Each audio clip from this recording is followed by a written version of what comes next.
Positive thinking एक दवा। हमारी सोच सीधा दिमाग पर असर डालती है।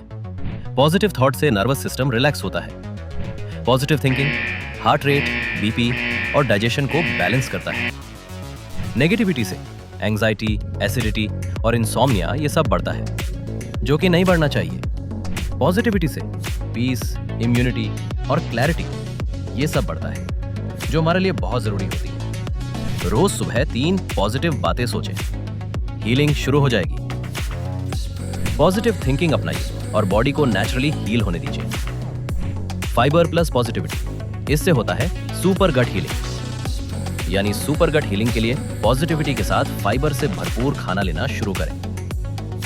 माइंड टिप्स, ध्यान रखें, हर रोज पॉजिटिव बातों के बारे में सोचना और लिखना ना भूलें। धन्यवाद।